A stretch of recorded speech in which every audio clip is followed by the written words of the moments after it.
turtle into its shell appeared to cause the beams of that color to shut off.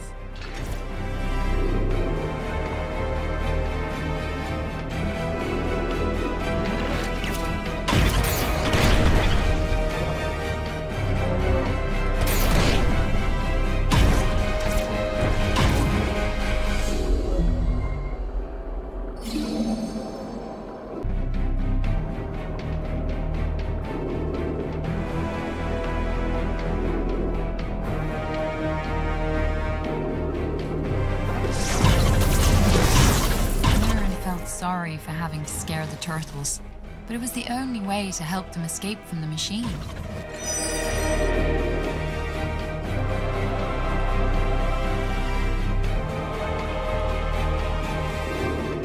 As Merrin entered the innermost room of the architect, a large red turtle activated an alarm. Suddenly, the insides of the machine began to move and change shape around her.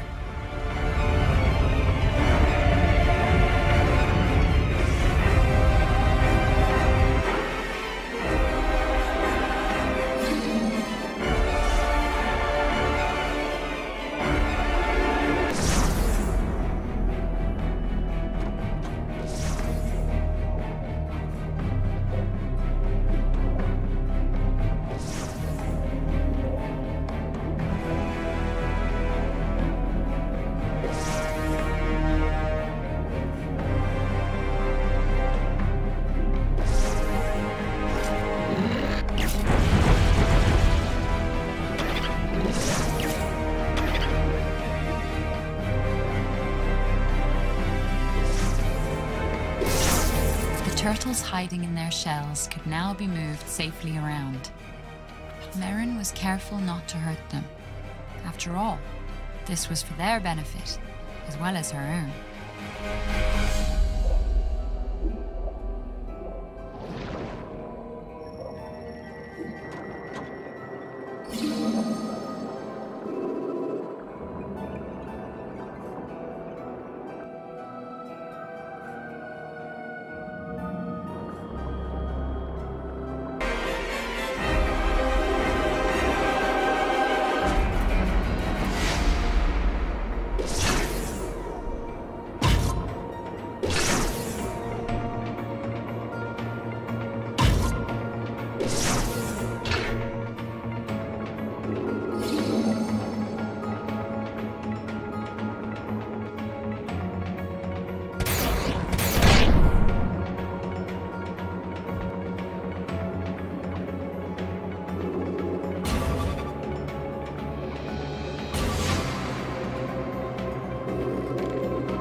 The red turtle continued to evade Merrin.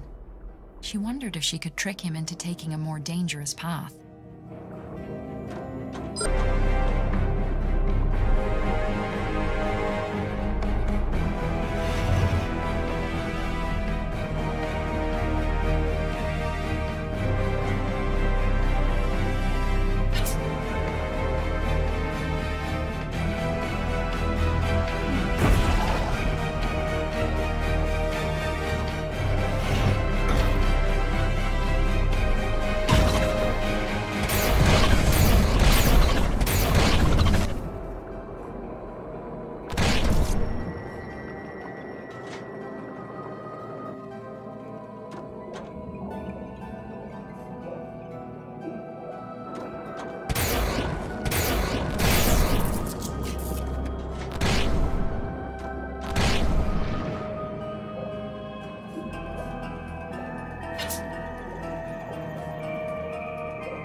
From the machine sent the turtle back into his shell.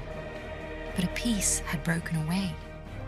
Merrin recognized it as a Fomori's sonar device.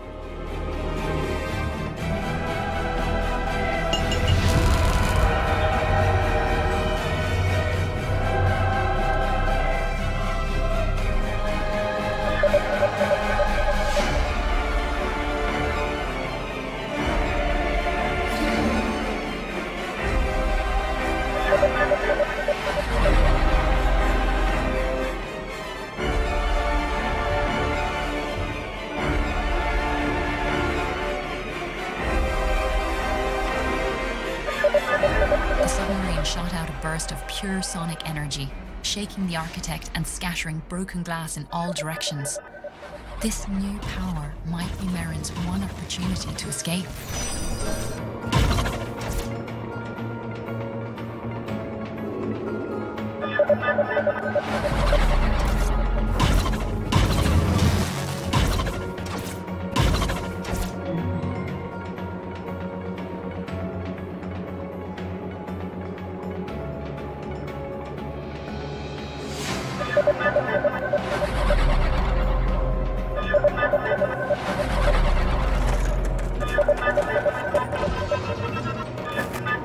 As the last piece of the great Fomori machine collapsed, Merrin heard the sounds of distant turbines. The current that had pulled her in was now reversed, pushing her back out into the sea and toward her father's boat.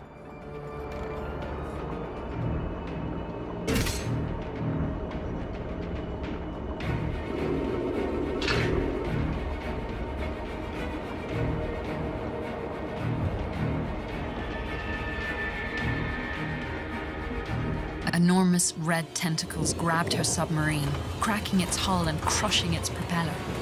The unseen beast pulled her down into the darkest depths and left her at the bottom of a deep, rocky trench.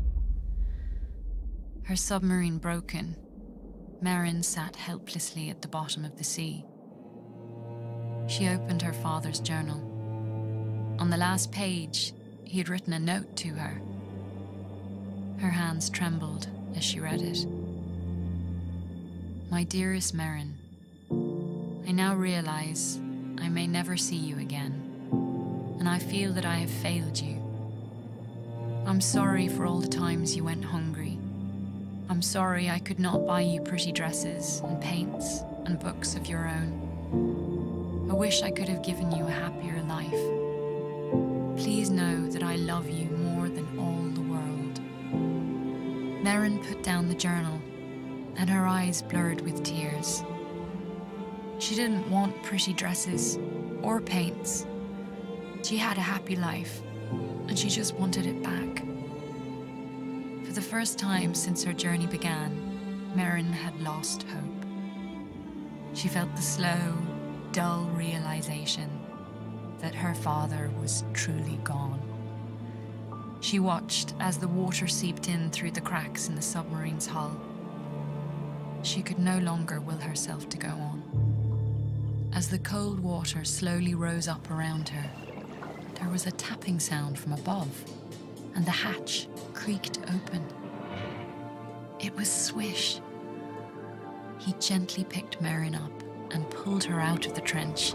He carried her out of the Forbidden City, through caverns and caves she had never seen, until they reached a place so beautiful that Merrin was certain she must be dreaming.